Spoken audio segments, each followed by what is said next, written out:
अस्सलाम वालेकुम स्टूडेंट। आज हम करेंगे exercise 2.1 question number 5। Question number 5 हमारे पास है solve the following quadratic equation graphically. Means कि हमने क्या करना है, क्वाड्रेटिक इक्वेशन को ग्राफिकली रिप्रेजेंट करवाना है यहाँ पे, ठीक है जी। और हमारे पास फर्स्ट क्वेश्चन दिया हुआ है जी, x square minus 3x minus 18 equal to 0। अच्छा जी, इस क्वेश्चन को सॉल्व करने से पहले कुछ चीज़ों को याद रखना है आपने, जो कि हमने जो स्टेप करने हैं इसमें। फर्स्ट ऑफ ऑल इसमें हमने जो भी इक्वेशन दी होगी, जैसे यहाँ पे इक्वेशन दी हुई है ना हमने, तो उसको हमने राइट करना है y equal to means let करना है y is equal to a x square plus b x plus c. पहला काम तो ये है। और दूसरा काम ये है find x intercept and y intercept. और ये हमने 9th क्लास में चैप्टर नंबर 5 में भी किया था कि हमारे पास इक्वेशन दी होती थी, हम वहाँ से करते थे x इंटरसेप्ट और y इंटरसेप्ट निकालते थे। दूसरा काम ये करना है। और तीसरे नंबर पे हमने करना है कि जो भी ग्राफ ड्रा करेंगे उसमें हम वर्टेक्स को फाइंड करेंगे, ठीक है जी। और वर्टेक्स को फाइंड करने के लिए हमारे पास फार्मूला होता है v ब्रैकेट h और k। अब इस h को निकालने के लिए हमारे पास फार्मूला होता है माइनस बी ओवर 2a। अब b ओवर 2a क्या होगा, ये b आपके पास है और ये a है, वो हम क्या करेंगे, इसको डिवाइड करके h का आंसर निकाल लेंगे। इसी तरह ये हो जाएगा। उसके बाद k is equal to c minus b square over 4a। तो हमारे पास इसमें बी ए भी है, बी भी है, सी भी है। हम क्या करेंगे, उसमें उसको इसमें पुट करके k का आंसर निकाल देंगे, ठीक है। और ये है क्वाड्रेटिक इक्वेशन। क्वाड्रेटिक इक्वेशन का हमेशा जो ग्राफ बनता है वो मेरा पैराबोला बनता है। वो डिपेंड करता है कि अगर जो इक्वेशन दी हुई है, अगर उसमें जो a है मीन्स कि ये वाला नंबर, और यहाँ पे देखें यहाँ पे 1 है, ठीक है जी, वो बड़ा होना चाहिए ज़ीरो से।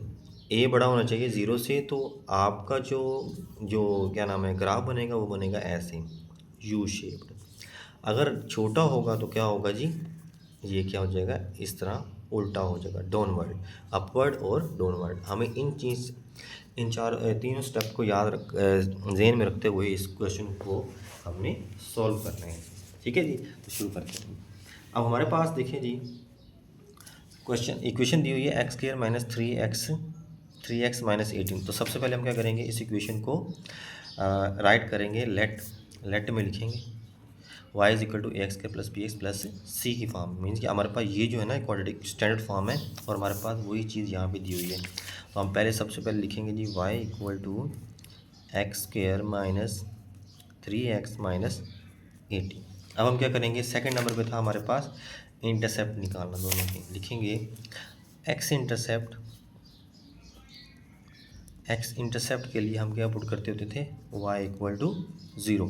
तो यहाँ पे पुट करने से हमें क्या मिलेगा जी, y is equal to 0 x square minus 3x minus 18। अब इसको इक्वेशन को ज़रा सीधे कर लें, x square minus 3x minus 18 equal to 0। अब हम क्या बनाएंगे, इसके फैक्टर्स। तो एक्स स्क्वायर, अब यहाँ पे 18 लिखा हुआ, तो 6 3 18 होता है, तो हम यहाँ पे लिख सकते हैं जी plus 3x minus 6x minus 18 is equal to 0। अब यहाँ पे हम क्या करेंगे, इसको और इसको अलग अलग सिंप्लीफाई करेंगे। तो यहाँ से आएगा x कॉमन आ जाएगा, तो x प्लस 3 बच जाएगा यहाँ पे, और यहाँ से माइनस 6 कॉमन आ जाए तो x प्लस 3 बच जाएगा। तो यहाँ पे देखिए जी, ये और ये दोनों कॉमन है, तो x प्लस 3 कॉमन आ गया, अंदर क्या बच गया जी, x माइनस 6। अब दोनों को क्या करते हैं, 0 के इक्वल रख दें, x प्लस 3 इक्वल टू 0 और x माइनस 6 इक्वल टू 0। तो यहाँ से हमारे पास x का आंसर कितना आ गया जी, x माइनस 3, और यहाँ पे हमारे पास आ गया जी x इज इक्वल टू 6। तो ये आ जाएगा जी 0 और माइनस 3, और ये आ जाएगा 0 और सॉरी यहाँ पे आएगा -3 और 0, क्योंकि x का आंसर क्या है, जो पहला नंबर तो x का होता है, दूसरा नंबर y का होता है इन ऑर्डर पे। और इसी तरह यहाँ पे आएगा 6 और 0, ठीक है जी। यहाँ तक क्लियर है। अब हम फाइंड करेंगे वर्टिसेस, इनके क्या करेंगे, वर्टिसेस फाइंड करेंगे। तो वर्टिसेस फाइंड करने के लिए हम क्या करेंगे, हमारे पास फार्मूला कौन सा है, h इज इक्वल टू, अक्सर में वर्टिसेस क्या होता है, पहले मैं लिख लेता हूँ यहाँ पे v h और k, ये चीज़ फाइंड करनी होती है ना। अब हम क्या करेंगे, h फाइंड करेंगे, तो h का फार्मूला है जी माइनस बी ओवर 2a। तो h आ जाएगा जी हमारे पास -b। अब b इसमें क्या है जी -3 है, तो -3 आ जाएगा यहाँ पे, और a हमारे पास यहाँ पे 1 है। तो ये 3 से माइनस माइनस से प्लस हो जाएगा, तो यहाँ पे आ जाएगा आंसर 3/2। तो h का आंसर कितना आ जाएगा जी, ये आएगा देखिए 1.5। तो ये भी याद रखिए। इसी तरह एक चीज़ हम भूल गए, यहाँ पे हमने y इंटरसेप्ट भी निकालना था, ठीक है, तो वो भी हम निकाल लेते हैं। लिखेंगे फॉर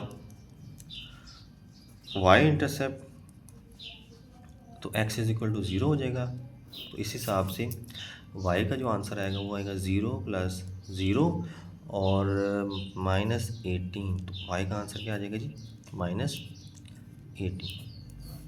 तो इसका जो ऑर्डर पेयर बनेगा वो बनेगा जी 0 और -18। तो इसको भी याद रखिएगा, हम नेक्स्ट आगे यूज़ करेंगे। उसके बाद देखें जी, अब हमने क्या निकालना है जी, इस k को निकालना है। तो k को निकालने के लिए हम लिखेंगे जी, फार्मूला है जी हमारे पास, देखें फार्मूला क्या है जी, c - b² / 4a। c - b² / 4a, ठीक है जी। तो k का आंसर आ जाएगा जी हमारे पास c हमारे पास यहाँ पे है -18, माइनस b हमारे पास है जी -3 का स्क्वायर, और 4a हमारे पास 1 है। तो देखिए जी -18 माइनस ये 9 हो जाएगा, यहाँ पे 4 आएगा। इसको हम क्या करेंगे, सिंप्लीफाई करेंगे। तो 4 को 18 से मल्टीप्लाई करेंगे, 4 ये आ जाएगा जी 2, ये आ जाएगा जी 7, और ये माइनस, और ये हो जाएगा जी 9, ठीक है जी। तो उसके बाद देखें जी, अब हमारे पास आंसर आ जाएगा जी -81/4। अगर हम इसको सिंप्लीफाई करें तो हमारे पास आएगा, यहाँ पे अगर छोटा सा डिवाइड कर लेते हैं, 81 4 और 4 1 4, ये आएगा जी 2 1 4 5 20, और ये आएगा जी 1, यहाँ पे आएगा जी पॉइंट, यहाँ पे 0 4 2 8 2 0, तो ये आएगा जी 5। तकरीबन आप इसका जो आंसर आ रहा है 15.25, वो भी नेगेटिव में, ठीक है जी। अब हम क्या करेंगे, इसका ग्राफ ड्रा करेंगे, ठीक है जी। एक चीज़ याद रखना, यहाँ पे जो हमने x निकाला ना वो है -3 6 और -18, ठीक है जी। -18 y पे आ रहा है, मीन्स कि हमें जो ग्राफ में जो यूनिट लेंथ बनानी है उनकी, जो कि x एक्सिस और y एक्सिस पे होगी, वो हम खुद से इन पॉइंट्स को देख के ही डिसाइड करते हैं कि हमें किस तरह पॉइंट्स को बनाना है। चलिए शुरू करते हैं। अब हम क्या बनाएंगे, ग्राफ बनाएंगे,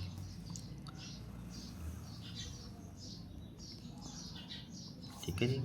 ये y एक्सिस हो गया और ये x एक्सिस हो गया। थोड़ा सा नीचे ले जाते हैं, ये हमारा हो गया जी x एक्सिस, ये हमारा हो गया जी y एक्सिस।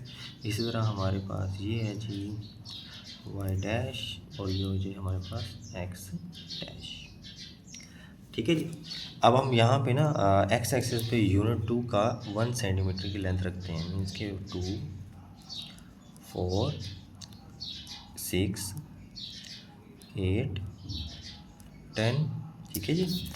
और किसके हिसाब से, ठीक है जी, ठीक है। और इधर हम 5 के हिसाब से रख देते हैं, ये 5 10 15 और ये 20 माइनस में होंगे, ठीक है जी।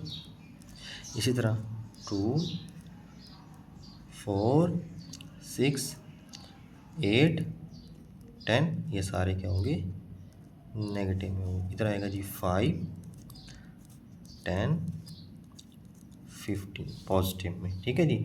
अब सबसे पहले जो हमारे पास पॉइंट आए थे, एक पॉइंट था हमारे पास, अच्छा सबसे पहले हम ढूंढेंगे वर्टिसेस को। वर्टिसेस क्या होता है, जहाँ से हमारा जो पैराबोला है वो क्या करेगा, मूव करेगा, या तो अपवर्ड जाएगा, ठीक है, या डाउनवर्ड जाएगा, ठीक है। लेकिन यहाँ पे हमारे पास जो ए है वो ग्रेटर देन, जो ए हमारे पास आ रहा है 1, जो ग्रेटर देन है 0 की, इसका मतलब ये कहाँ जाएगा जी, अपवर्ड की तरफ जाएगा, ठीक है जी।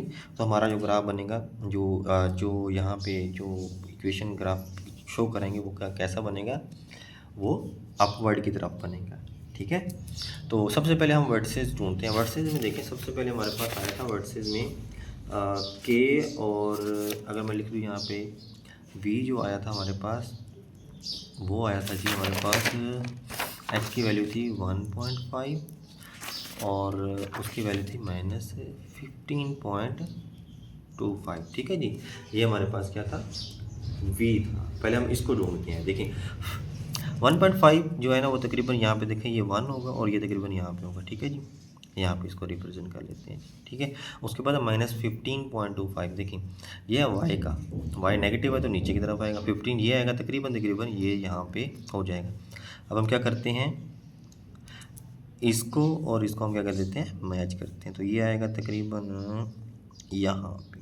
ठीक है जी, इसको हम यहाँ पे रिप्रेजेंट करवा देते हैं जी, सही है। तो अब हम क्या करेंगे, एक्स एक्सिस और वाई एक्सिस के जो हमने पॉइंट निकाले थे, एक था हमारे पास एक्स नहीं 0 और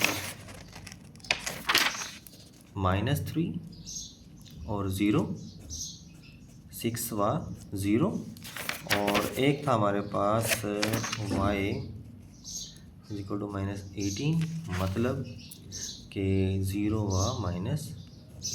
ठीक है जी, अब हम इन पॉइंट्स को लगाते हैं। देखिए जी -3 0 ये एक्स एक्सेस पे है, -3 कहाँ पे होगा जी, ये देखें जी 3 2 है, ये यहाँ पे होगा तकरीबन तकरीबन। ठीक है जी, ये होगा इस जगह पे। 6 और 0, 6 क्या है जी, पॉजिटिव नंबर है, तो ये आएगा तकरीबन, ये आएगा 5, ये हो जाएगा आपका यहाँ पे 6 हो जाएगा। ठीक है जी, उसके बाद देखें वाई, ये एक पॉइंट दिया हुआ है 0 और -8, -8 जो है वो वाई का है, तो ये आएगा -18, तो नीचे आएगा ये 15 है। ठीक है, और ये तकरीबन आ जाएगा हमारे पास, ये 20 है, तो इसे थोड़ा सा ऊपर करके यहाँ पे लिख देते हैं। ठीक है जी, अब हमने क्या करना है, इस ग्राफ को ऐसे मैच कर देना। देखिए ये यहाँ पे ऐसे आएगा, ऐसे। ठीक है जी, इधर से इसको हम ले आएंगे नीचे, तो ये ग्राफ देखिए हमारा सीधा सीधा बन गया। और यहाँ पे हमने इसका सोल्यूशन ही बताना था, तो सोल्यूशन हमने ऑलरेडी पहले निकाल लिया है, जो कि हमारे पास था, ये था हमारे पास x इज़ इक्वल टू 6 और x इज़ इक्वल टू -3, जिसको हम लिखेंगे सोल्यूशन सेट, जो कि हमारा आएगा -3 और 6। इस तरह ये हमारा फर्स्ट क्वेश्चन कंप्लीट होता है।